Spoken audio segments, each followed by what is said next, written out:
imala yookiin deemsa yookiin imala jechuudha karaa dheeraa magaalaa Adaamaa irraa kiiloomeetira 150 tilmaama kee Shaashamannee irraa jechuudha kiiloomeetira 200 jala kalaahu kaanee jechuudha sarpiraayiz godhuu fi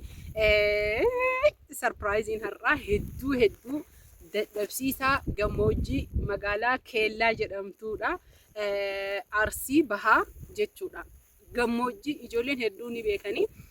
imala keenya kaleessa baanee haaluma itti fufnee deemnee jenneen garuu ammoo alhamdulillahi amma kallattiidha yoo kaameramaaniin isin argisiise Keellaan san itti dhihaannee jirra. Akkuma argaa jirtan kana jechuudha motorrii hin jiru wanni adda addaa imalli hin jiru lafti bakka magaalaan fagoo jirra ammallee waan ta'eef isin mul'achuu dhabuu dandeetti. Namni gaara kana beeytan jechuudha beeti kiristaanitu gubbaa jira eenyu komantii jara barreessa ijoolleen Keellaa eessa jirtan ana xannama waan maali jedhamti garuu yoo dogoggoree hundama of kolchaa hin beeku naannaa isii hin beeka jechu maali wantoota tokko jechuudha imala karaa dheeraati hundumaafuu yoo jechuudha hordoftoota fi kabajamtoota fi maaltu fidee gaara kana yookiin gaara hedduu akkuma beekamu jechuudha Arsii Bahaa gara gammoojjiitti bu'aa bahii hedduu qaba gammoojjii hedduudha hin dhagaa qaba bu'aa bahii yoo isiniin jedhu gaara bichaa jechuudha gaarreen illee yoo isin agarsiisuu baadhee bu'aa bahii hedduu ifaajee hedduu qaba alhamdulillah hundumaafuyyuu imallee as geennee jirra abdii jechuudha muraa hin jirru yoo achi gassiine yookiin achi gaddeemtanii jettanii maal jedhan isiniif fakkaate motorallee ni argattanii nun jedhani hundaafuu wanni ani isiniin jedhu sarpiraayizii kanaayyuu asii kaatee gammoojjii hin deemta maaliif nuun deemne nuufillee deemii jedha yookaan namootiin gariin jechuudha sababni as nageesse waa malee jechuudha namni asin dhufu fira maatii jechuudha maatii kastamaroota kiyyallee osoo tahu nama dhaqee dubbisuu qabu gammoojjii keessa tahee nama guddaa jechuudha hedduu bakka isinitti akkam isin himuu danda'a akkuma beekamu akka watiya jechuudha dubbisee erga geessee jedhe isaanillee dubbisee achumaan ammootuyyuu warra akka abbaa kiyyaati isinii galee odoo hin dubbisin hin dhiisuu jedheetini itti fufee jechuudha akkuma isiyoonni isin jechuu barbaadu yeroo maatii waraabuu agarsiisu fudhate jechuun isaan wantoota akkanaa waan sirrii muuxannoo hin qabnee fi kaameraa keessas tahee akkasuma viidiyoo suuraalee keessaa ittiin fedhan jechuudha wanni kunu anuyyuu yeroo waraabu amma jechuu keessattuu naannoo kanatti yeroo waraabu waan jechuun maal isin jechuu danda'a bakka guutumaan guututti hin fedhanii hawaasni kennan beeku nama guddaan ta'e osoo achi hin gahin waraabee viidiyoo kiyya geessee akkasuma ammuutuyyuu jechuudha kotoota keenya harkaa qabnullee maal gochuu jechuun ani waan namaa fidu waraabuun jaaladhu uumaa kiyya irratti maaliif jennaa hordoftoota fi kabajamtoota kiyya kennaa kiyya waan ta'eef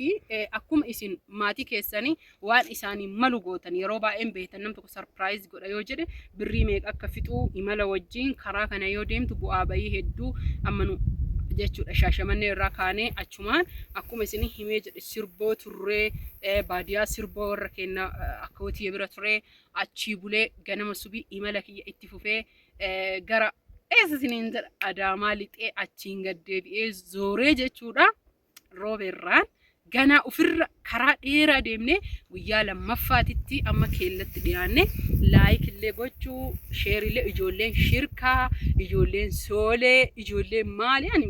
jechuun baay'ee beekuu yoo baadhee hedduutu jirtanii teessuma lafa keessaniiti warra as jala jirtan laayik illee godhaa sheer illee godhaa hordoftoota fi kabajamtoota kiyya isin jaaladha isin kabajaa sa'aatiin kun bari sa'aatii aduun caammaan kongonti akkuma deemsetti naaf uftetti jirti amma gammoojjiyyuu na buufte asii namootuyyuu uffata kanaan wanni miidhagee faayamee jedhee fi bakka gammoojjidha uffanni isaan uffatan dhugaa rabbi dubbachuuf jechuu isinii galee uffata akka xaaqaa jechuudha isin uffata bakka jechuun aadaa keenya durii yoo dirqama tilata kanallee qabaachuu baate uffata zarii kanneen waan uffataniif asirri waan ta'eef kuni hedduu qorrasii harkisa yeroo hedduu qorrasii harkisa kaameramaaniin ollaalee jennaaniin of duuba ilaalaa jiru mattu na duuba jireedhe lafa gammoojjii nama sodaachisaa waan adda addaatti jira ilbiisota adda addaa a'uuzu billaahi mina shayitaani rajiim rabbiin irraa qabu mee ijoolleen Keellaa warri dakas gammoojjii maal tu jira maal jitti namoonni waan baay'inaan jedhaa jiran akkamiin raftaa akkamiin bulxanaan jedhaa jiranii waa wayyaa keessaa jechuudha namni nu bira deemnu kun magaalaa Keellaa osoo ta'uyyuu baadiyyaa osoo ta'uyyuu magaalaa Keellatti galanii Keellaa jiraataa jiranii kanaafi dadhabbii hedduu kana maaliif ifaajjee deemtee akkasuma mullee deemii warri jettan warri naannaa akkasuma imalli makiinaa karaan jiraatee makiinaa ummataatiin deemii yoo naan jettan hin deema walaakiin makiinaa meeshaa wajjin deemu warri naan jettan fudhataman qabu isinii naa hubattan jedhee yaada kanaaf hundumaafuu akkana fakkaannaa Keellaa keenyatti haa imallu haga asriititti galuu dandeenya asriyyuu yoo motora dhabne lukaan deemna bakka hin beeku ka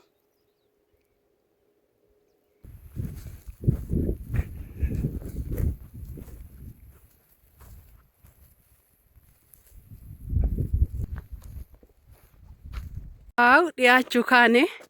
karaa deemnu kana jechuudha karaa Keellaa irratti ashooka mee maal jettaniin qe'ee keessanii naannoo keessanitti ashooka yookiin adaamiin ashooka jettaniin amshooka abshooka hin beeku akkana odoo addaan hin citin jechuudha katamaa Keellaa aduu lukaan deemaa irra hordoftoota fi kabajamtoota kiyyaa odoo isa keessa deemnu as geenne isiniin jedha anuyyuu dadhabee uffata jijjiiradhe gaara qilee waan ta'eef dadhabee uffata aadaa ofirraa jijjiire. የሲዲቅ ልጅ አስማን ዘይኑን ካንጀት ወዳ ቆጠረችው ስንኳን መቀነቷን ቀዳ መውደዷ መጠን ብሶ ካስገረበህ ጠይቅ መሰረቷን የማን ልጅ ናት ብለህ የሴቶቹ መዝገብ ይታይ እንጂ ቀርቦ ተገልጦ ባያውቅም እንኳንስ ተነቦ መገን የሲዲቅ ልጅ አስማን ዘይኑን ካንጀት ወዳ ቆጠረችው ስንኳን መቀነቷን ቀዳ መውደዷ መጠን ብሶ ካስገረበህ ጠይቅ መሰረቷ